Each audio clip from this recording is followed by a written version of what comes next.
This is going to be a quick review on the ALPEX 4K Lite, or ALPEX Mini as people have been calling it. Now, I saw this at the National Shooting Show and I was super excited to get this, get my hands on one of these. As you'll know, I'm a massive advocate for the ALPEX, all the way from the A50T up to the A50EL. I've never had a drama with it. I've always updated them, stuck with it, and it's been absolutely on the money. So I was super excited when I saw the chance to get this. I was going to get one for my FAC air rifle. Being an FX Maverick, it's quite a heavy beast. I was running Element optics 6x24 by 50 on there, and what I had to do for that, if I was taking longer shots over my zero, I'd have to have an external laser rangefinder, laser target, put it into a ballistic calculator on my phone, get the holdover, dial it on. There's a lot of faffing around. The beauty of this, everything's built in. So again, the ballistic calculator with the laser rangefinder on top there, you put your data in, your laser target, it gives you your holdover, your hold under, absolutely bob on. So as long as you put your information in right, you'll get the results that you intend to get out of it from the device. Again, so that's one perk over a traditional scope. Some people say, yeah, you don't get the clarity on a digital scope that you do on day glass. I've been absolutely blown away with this. Like the 4K Ultra HD sensor in this is unmatched. I thought the old ALPEX was good. This is even better. Again, low light performance, this is unreal. Crystal clear, super sharp during the day. It gives you 50 frames per second recording or 100 frames per second recording. Most of the footage that I'll put into this has been done on 50. I've not tested it on 100 yet. The advantage over having a digital scope like the ALPEX Lite, so if it come to sort of the late evening, where a lot of the shots there were sort of past 8 o'clock, even in the colour, getting onto 9 and then pushing 10 o'clock, I don't have to put a rear add-on on or a forward add-on onto my day glass. I can just do it at a touch of a button in this and carry on through the night. A lot of the performance I was seeing was in fact better without IR. I didn't have a particularly good IR on because I was only shooting around the farm at close range. I thought I'd just put a little small cheap lightweight one on, and it is working fine. Even out to 100 yards, there's a picture of a hare that I filmed at 100 yards with the IR on. Obviously it's glaring out from the surrounding trees.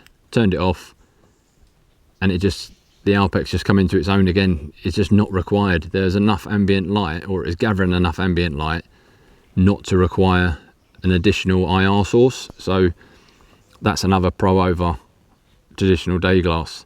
All the smart features that you've got in there, like you've got the wide dynamic range on there like you do on the Habrock Pros, that just brightens up the shadows. It makes everything more crisp. Everything, the picture within this anyway, is super sharp, super crisp. It's in the daytime, at the night, it's whichever mode you're in, it's really sharp and really clear. The good thing again with this, it's 1/8 the size of the traditional ALPEX and any sort of day glass. You could get yourself a small day optic, probably a cheaper one, quite small, compact like this. But again, it wouldn't have all the features in it like the built-in smart IR, built-in sound recording, Wi-Fi, laser rangefinder, ballistic calculator. All the bells and whistles that you'd expect in an ALPEX is now in the small version and the ALPEX Lite, specifically designed for the air rifle market and the rimfire. Now, it's not to say that you can't put this on a centerfire, but what you are sacrificing with the small lightweight design is the eye relief. But as you'll see, I'll put in some footage of a deer that I was filming the other night at 200 yards. Now, if you had this on a centerfire and you're shooting off you wouldn't need to really worry about your eye relief, because instead of standing traditionally and laying down behind the rifle where you've got your length of pull, you're standing up on it, so you can get your head up on that rear aperture a lot tighter and still shoulder the rifle on a tripod. It's just a different style of shooting, so that's where I tend to do a lot of my shooting off a tripod or for sticks, so that will play its part on that. Again, like I say, you've got to get your eye fairly close in there to get the full sight picture, but you can change that. You can have that a traditional round picture like a scope, or you can have that square like a traditional digital digital scope. Again, easy to zero, one shot zero, freeze frame. It is literally child's play on how easy it is to zero these scopes. Take your first shot, freeze frame it on your point of aim, move the crosshair to your point of impact, save the parameters, you're good to go. It is easy. Again, like I said, it's on the FX Maverick, it was a heavy beast with my ALPEX. Not saying it still gives me the performance and everything like that, but it was heavy. It was hard to carry around. Even when it's on the tripod, it was hard to carry about. This is just, it's like there's nothing on it at all. So really enjoying using this as well. Like I'd say, if you want to gain that performance using your ALPEX on a sort of a centre fire area, you could.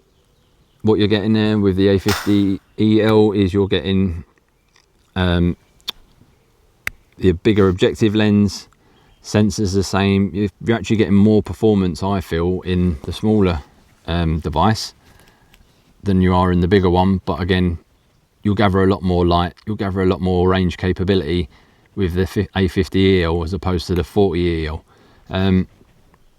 Horses for courses, it's how you want to do it. Something like a nice little 17 Hornet or a 2.2 Hornet, this would be ideal for that, just that sort of 150, 200 yards, nice lightweight foxing rig. This would be the tool for that.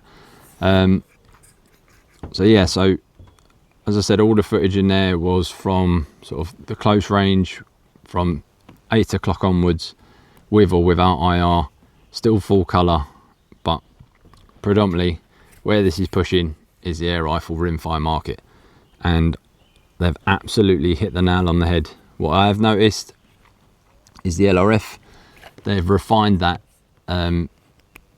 splash, if you will, ever so slightly, whereas the old A50 EL, it was more of a horizontal line.